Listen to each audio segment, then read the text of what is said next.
नमस्कार, मैं हूं पंकज सिंह जाडेजा। हमारा उद्देश्य है राष्ट्र से स्नेह, राष्ट्र का सम्मान। अब देखते हैं आज के दिन भर की हेडलाइन।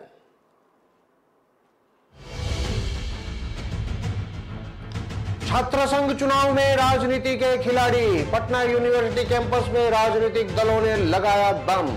राजनीति की नर्सरी में सियासतदारों ने बिछाई बिसात।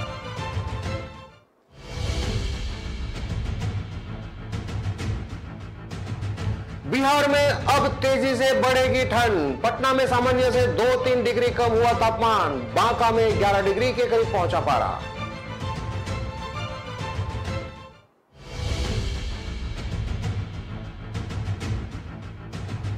पति के प्राइवेट पार्ट पर पत्नी ने ब्लेड मारी। बहन बहनोई ने कहा नामर्द हो जाएगा तो तलाक मिल जाएगा। आटा साटा में हुई थी शादी।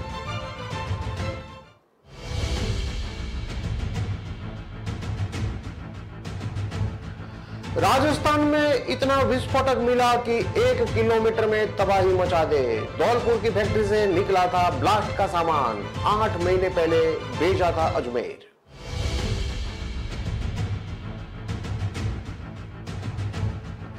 और जयपुर में बिजनेसमैन ने खुद को मारी गोली। सुसाइड से पहले बनाया वीडियो। परिवार बोला पार्टनर 7 करोड़ खा गया था, इसलिए परेशान थे।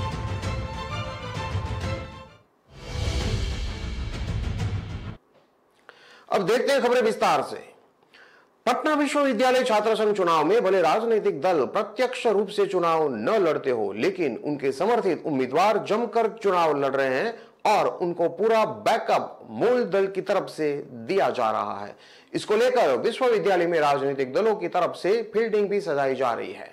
चूंकि इस चुनाव में राजनीतिक दलों के चुनाव चिन्ह का प्रयोग नहीं हो रहा है, तो ऐसे में जो समर्थित उम्मीदवार है वह खुलकर प्रचार भी कर रहे हैं और चुनाव चिन्ह का प्रयोग भी कर रहे हैं।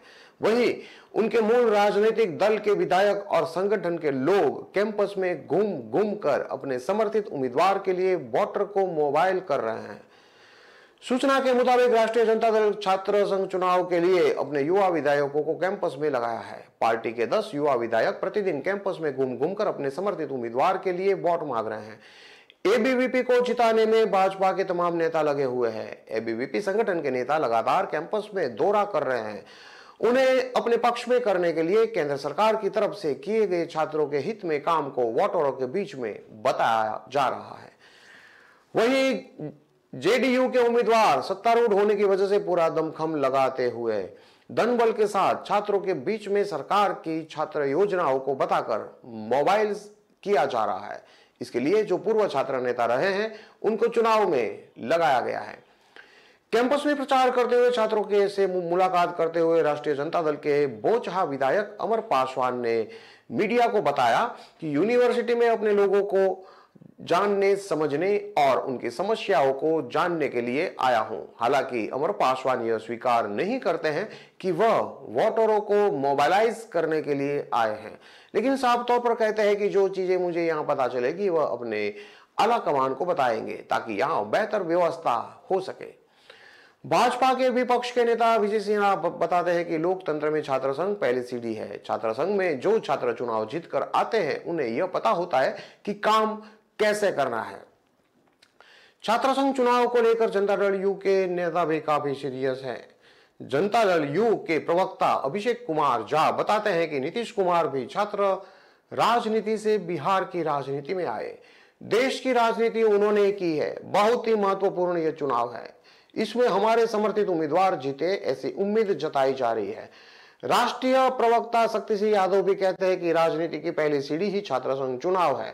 उन्हें यह पता हो जाता है कि आगे राजनीति कैसे करनी है। उन्हें पता चल जाता है कि राजनीति में किस तरह से संघर्ष किया जाता है। लालू यादव भी छात्र संघ के अध्यक्ष रह चुके हैं। हमारे लिए चुनाव काफी महत्वपूर्ण हो जाता है।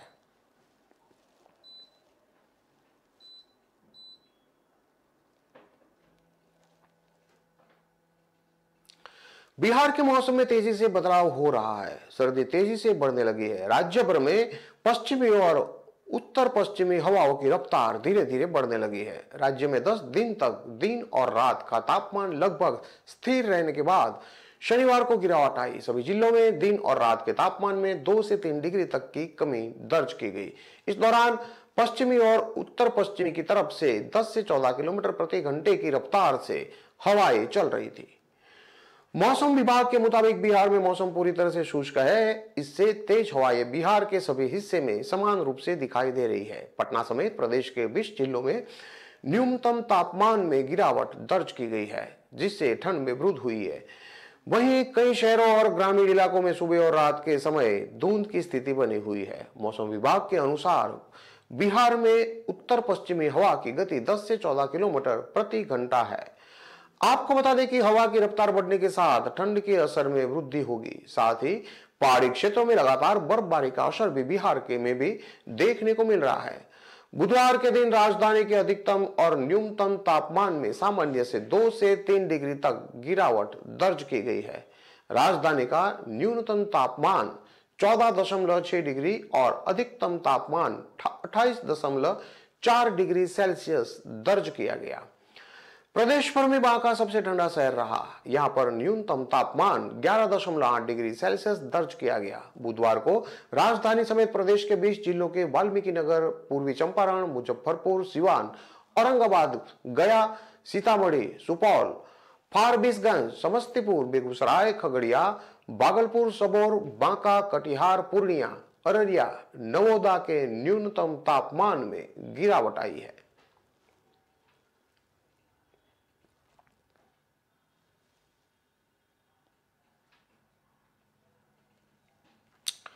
दूसरी शादी करने की चाहत में सोते हुए पति के प्राइवेट पार्ट पर ब्लेड मार दी। अचानक हमले से पति जाग गया और दर्द के मारे जोर जोर से चिल्लाने लगा।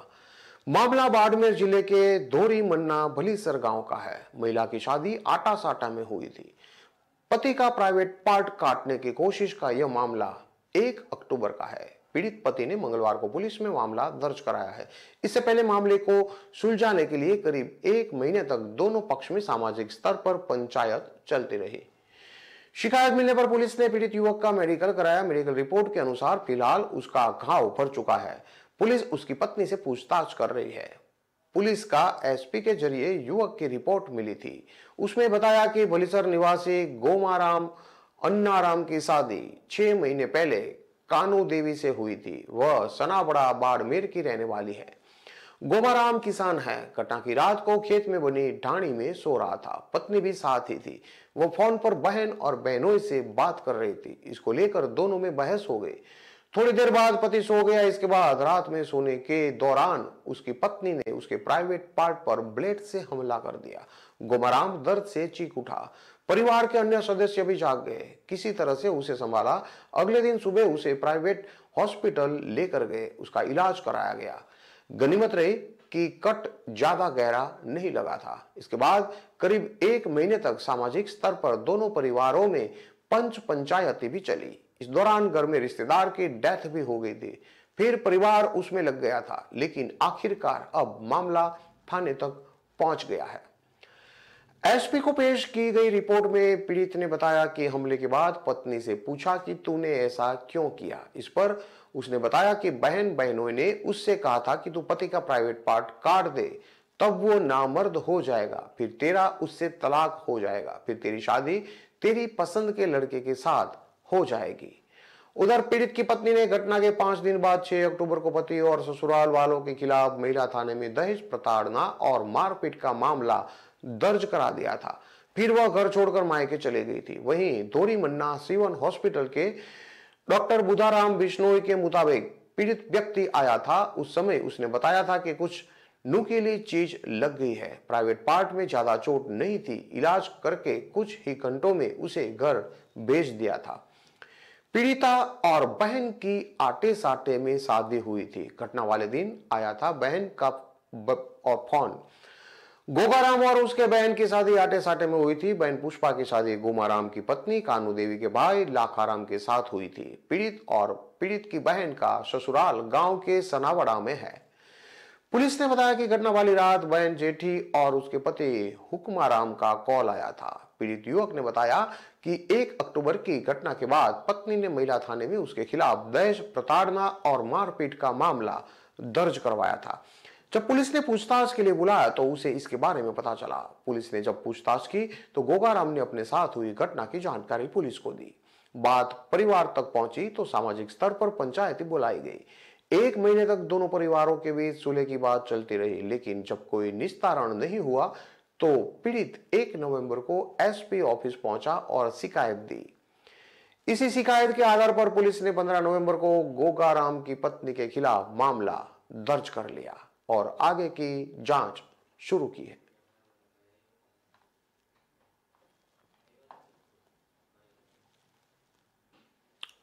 उदयपुर के ओढ़ा रेलवे ब्रिज पर ब्लास्ट के मामले में रोज चौंकाने वाले खुलासे हो रहे हैं। अब मिले 186 किलो जिलेटिन रॉड ने सबको हैरानी में डाल दिया है।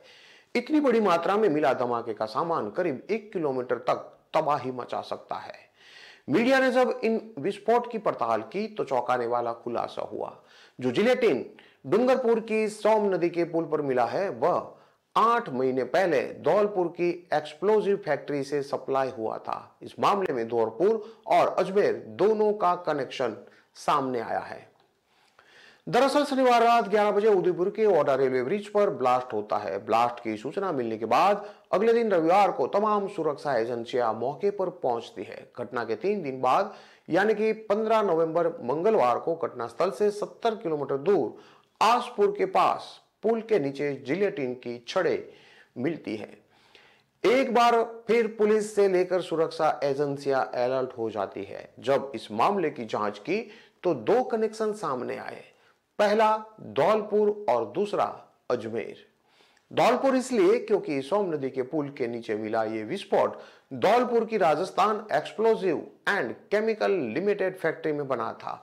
यहां से 23 मार्च को अजमेर की कृष्णा सेल्स निजामपुरा मैगजीन को ट्रक से 15 टन विस्फोटक भेजा गया था, जिसमें ये 186 किलो जिलेटिन की छड़ भी शामिल थी। फैक्ट्री के एचआर मैनेजर पीएन श्रीवास्तव ने जब इस बारे में पूछा गया तो उन्होंने बताया कि ये छड़े अजमेर की एजेंसी के मालिक बिलवाड़ा के गुलाबपुरा निवासी राजेंद्र कुमार बाहेती की है। उनकी डिमांड पर एक ट्रक में अजमेर माल भेजने के बाद डेटा स्टोर किया गया था। फैक्ट्री प्रबंधन का कहना है कि सोम नदी में मिला विस्फोटक अजमेर की एजेंसी को दिया गया था। ऐसे में 2 आशंका जताई जा रही है कि या तो मार्च महीने में सप्लाई के दौरान बीच रास्ते से कुछ छड़ों को गायब कर दिया होगा या फिर अजमेर एजेंसी ने इसे दिया होगा। फैक्ट्री प्रबंधन ने बताया कि धौलपुर फैक्ट्री से गए सभी विस्फोट पर बार कोड लगा होता है। इस बार कोड के जरिए ये सामान सामने आया कि ये विस्फोटक अजमेर की एजेंसी का था। इसको लेकर सुरक्षा एजेंसी और संबंधित पुलिस अधिकारियों को भी जानकारी दे दी गई है। Rajasthan explosive and chemical limited factory साल 2009 में उस वक्त चर्चा में आई थी जब फैक्ट्री से निकले 164 ट्रक विस्फोटक गायब हो गए थे। मामले को लेकर मीडिया ने पड़ताल की तो पता चला कि साल 2009 में फैक्ट्री से भीलवाड़ा के रहने वाले एक व्यवसायी ने सागर यानी कि मध्य प्रदेश में मैगजीन खोली थी। मध्य प्रदेश में टैक्स कम होने की वजह से दोनों व्यापारी धौलपुर RECL से विस्फोटक सागर के लिए मंगाते थे, जो विस्फोटक को सागर भेजने की बजाय सीधे भीलवाड़ा ले जाते थे। तत्कालीन एसपी सागर ने पुलिस रिकॉर्ड में भारी मात्रा में विस्फोटक आने पर जांच के लिए अधिकारी को सागर की मैगजीन में भेजा था, जहां बड़ी बड़ी घास देखकर पता चला कि कई दिनों से मैगजीन का ताला ही नहीं खुला था। इस पर सागर के तत्कालीन एसपी ने विस्फोटक गायब होने की सूचना दी थी। तत्कालीन समय में 164 ट्रक विस्फोटक गायब होने के बाद सागर जिला कोर्ट ने भीलवाड़ा के व्यवसायी शिवचरण हेड़ा, दीपा हेड़ा के साथ देवेंद्र ठाकुर और जय किशन आसवानी को विस्फोटक गायब करने का दोषी मानते हुए 8 साल के कारावास की सजा सुनाई थी। कोर्ट ने इन पर 1,03,000 रुपये का जुर्माना भी लगाया था। दरअसल Udaipur Ahmedabad railway line track पर शनिवार रात सुपर पावर 90 डेटोनेटर से हुए ब्लास्ट ने पूरे राजस्थान को हिला दिया है। पुलिस को रेलवे ट्रैक पर बारूद भी मिला। इस मामले में NSG, NIA और IB की टीमें उदयपुर में आतंकी और नक्सली हमले की आशंका को लेकर जांच कर रही है। इसके अलावा रेलवे पुलिस और उदयपुर पुलिस भी मामले की जांच में जुटी हुई है।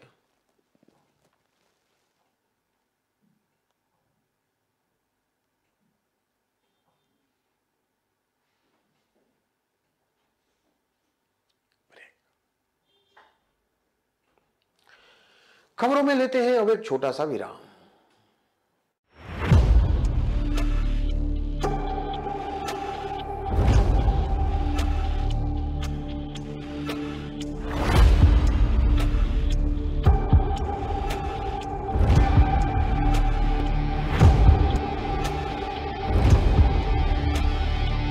हर चीज का भाव बढ़ गया है। दूध 5 रुपए से, सेब 30 रुपए से, पेट्रोल का भाव तो बीपी बढ़ा देता है। इस टॉमी का भी भाव बहुत बढ़ गया है। चिल माचा, शुक्र है रैपिडो ऑटो के भाव तो नहीं बढ़े। ऑटोज में सबसे किफायती और आपके घर तक भी बेस्ट प्राइस अश्योर्ड।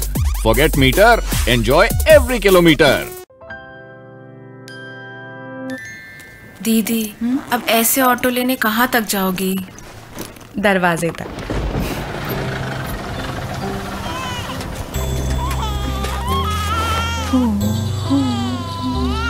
जो सोचे जो चाहे वो करके दिखा दे।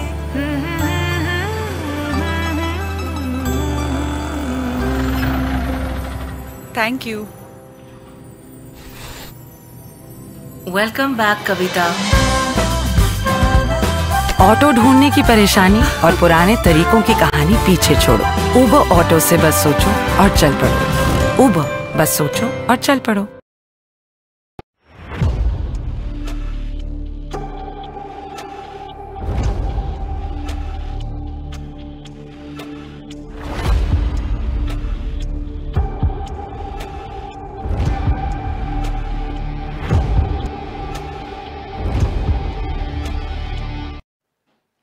विराम के बाद एक बार फिर से आपका स्वागत है। अब देखते हैं आगे की और खबरें। जयपुर में एक बिजनेसमैन ने बुधवार को खुद को गोली मारकर सुसाइड कर लिया। इससे पहले उन्होंने वीडियो बनाकर सुसाइड का कारण बताया है। उधर गोली चलने की आवाज सुनकर परिवार के लोग कमरे में पहुंचे तो सामने कारोबारी लहूलुहान पड़े थे। परिवार वाले फौरन उन्हें कांवटिया हॉस्पिटल लेकर पहुंचे, जहां डॉक्टरों ने उसे मृत घोषित कर दिया। मामला शास्त्रीनगर इलाके का है। शास्त्रीनगर थाना के एएसआई लक्ष्मण सिंह ने बताया कि मनमोहन सोनी, जो कि 41 साल का है और आरपीए के सामने सवरकाल कॉलोनी में रहते थे। इनका पानी पेज तिराहे के पास डिपार्टमेंट स्टोर है।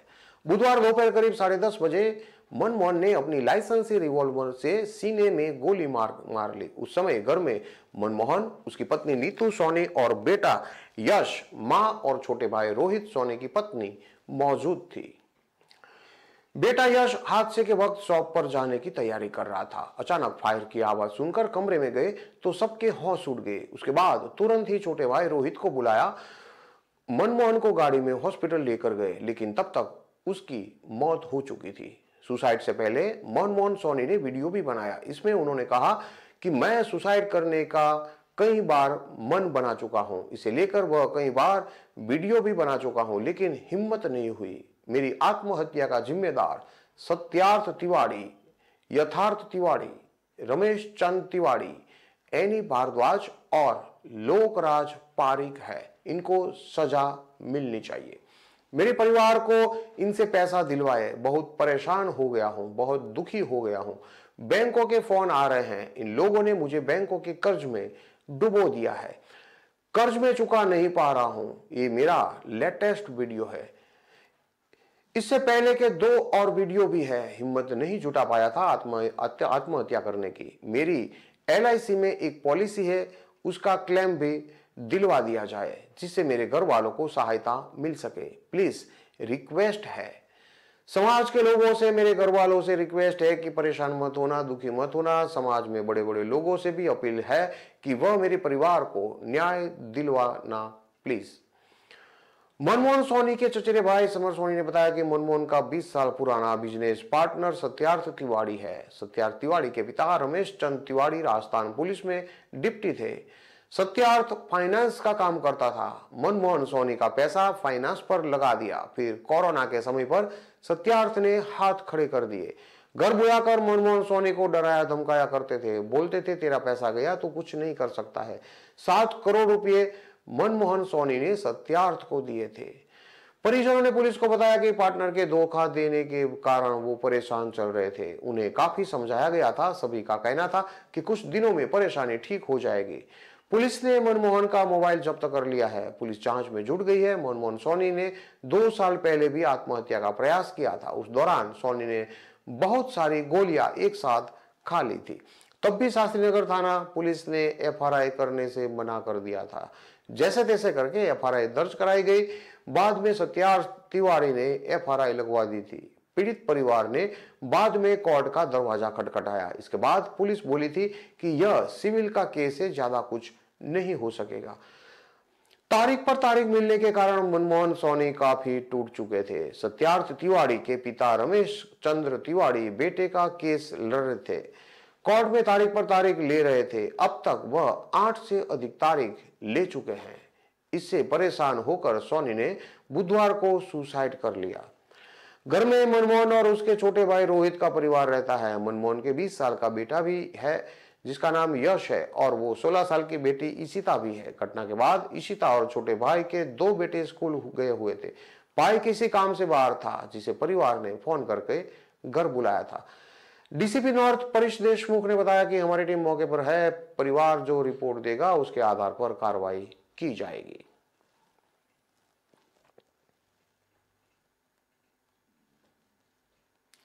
भीलवाड़ा के महात्मा गांधी हॉस्पिटल में स्टाफ की लापरवाही के मामले थमने का नाम नहीं ले रहे हैं। 18 दिन पहले एनआईसीयू में रेसिडेंट बार्मर की ज्यादा हीट से 10 और 21 दिन के बच्चों की मौत हो गई थी। अब बच्चों की अदला बदली का मामला सामने आया है।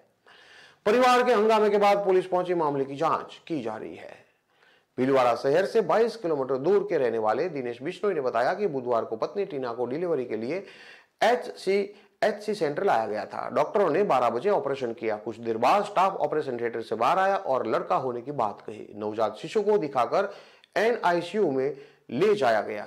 20 मिनट बाद स्टाफ वापस आया और कहा कि उसकी पत्नी के लड़की हुई है, गलती से लड़का आपको दे दिया था। लड़की लेकर लड़का अपने साथ ले गए। गणेश ने कहा कि एक पल तो उसे समझ में नहीं आया कि वहां क्या हुआ। दिनेश बिश्नोई पानी के टैंकर की सप्लाई करता है।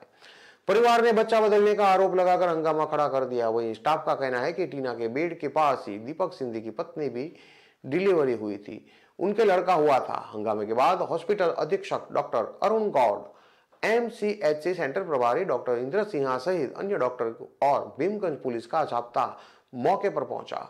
डॉक्टरों ने इस मामले की जांच की और परिजनों को शांत करवाया। परिजनों ने नवजात का डीएनए करवाने की मांग की है।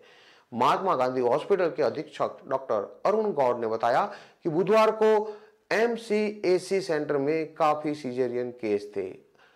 ओटी में पहले महिला निमिषा के लड़का और कुछ देर बाद टीना की लड़की हुई थी। ओटी में ऑपरेशन के समय बच्चा होते ही परिजनों को आवाज लगाते हैं। उस समय बच्चे देने और बताने में गलती हो गई, लेकिन ओटी में जैसे ही बच्चा होता है सबसे पहले उसके गले में टैग लगा दिया जाता है। दोनों ही बच्चों के गले में टैग लगा हुआ था, जिसे परिजनों को भी बता दिया गया था। उन्हें पूरी तरह से संतुष्ट किया गया। बाद में टीना को लड़की और दूसरी महिला को लड़का सौंप दिया गया।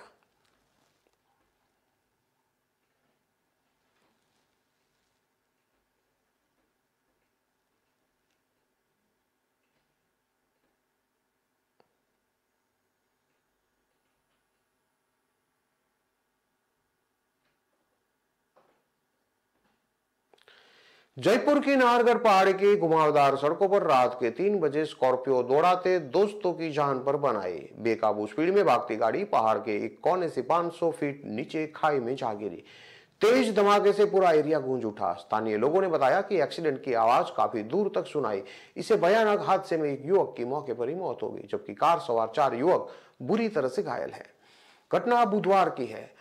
ब्रह्मपुरी पुलिस के अनुसार एक्सीडेंट की जानकारी सुबह करीब 3:30 बजे उन्हें सूचना मिली थी। अधिकारियों ने बताया कि इस हादसे में जयपुर के देशराज की मौत हो गई। वहीं कोटपुतली के रहने वाले दिनेश जाट, विक्रम कुमावत, संजय जाट और यतेंद्र आर्य का इलाज चल रहा है।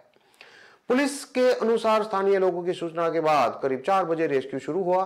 गहराई व अंधेरा अधिक होने के कारण टीम को काफी मशक्कत करनी पड़ी। रेस्क्यू मेंबर्स ने बताया कि गाड़ी पूरी तरह से चकनाचूर हो गई थी और एक युवक बुरी तरह से फंसा हुआ था। घायलों को टीम ने रस्सियों के सहारे सड़क तक पहुंचाया। रेस्क्यू के बाद गंभीर घायलों को सवाई मानसिंह हॉस्पिटल में एडमिट कराया गया। वहीं युवकों के परिवार को भी एक्सीडेंट की सूचना दे दी गई।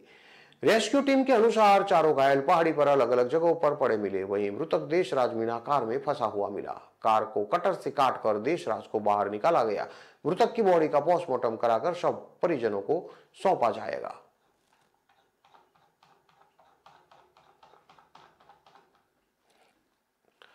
कोटपुतली में बुधवार सुबह 10 बजे पीडब्ल्यूडी अकाउंटेंट के घर एसीबी का सर्च अभियान चल रहा है। कार्रवाई की भनक लगते ही सरकारी दफ्तरों में हड़कंप मच गया।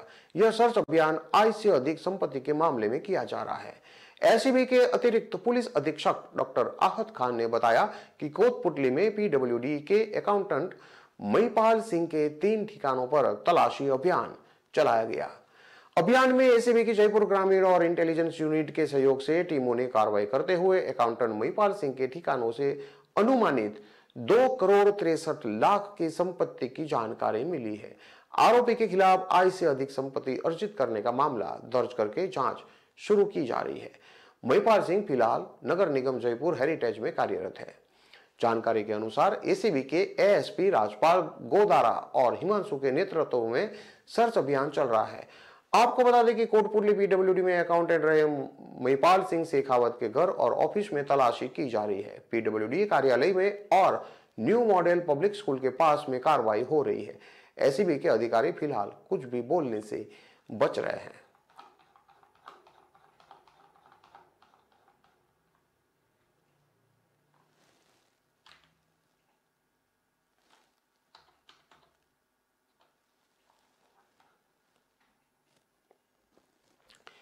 इन सभी खबरों को विस्तार से पढ़ने के लिए आप हमारे वेबसाइट का भी प्रयोग कर सकते हैं। हमारा वेब का पता है www.kalamkartavya.com। हमारी कलम ही हमारा कर्तव्य है के उद्देश्य के साथ खबरों को आप राष्ट्रप्रथम के साथ देखते रहिए। नमस्कार।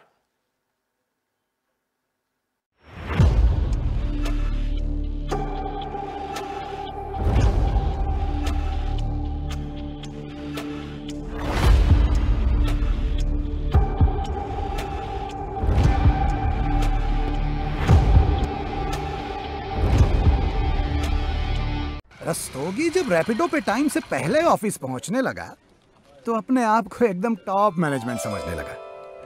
चाय कैपुचिनो। क्या सर, टाइम है आने का? चलो। कैपेचिनो। Green tea. तो इतना भी झाड़ पे चढ़ने की जरूरत नहीं है। ये रैपिडो है, लो प्राइस, कंफर्टेबल और क्विक। टाइम से पहुंचो एकदम आराम से। रैपिडो, बाइक वाली टैक्सी।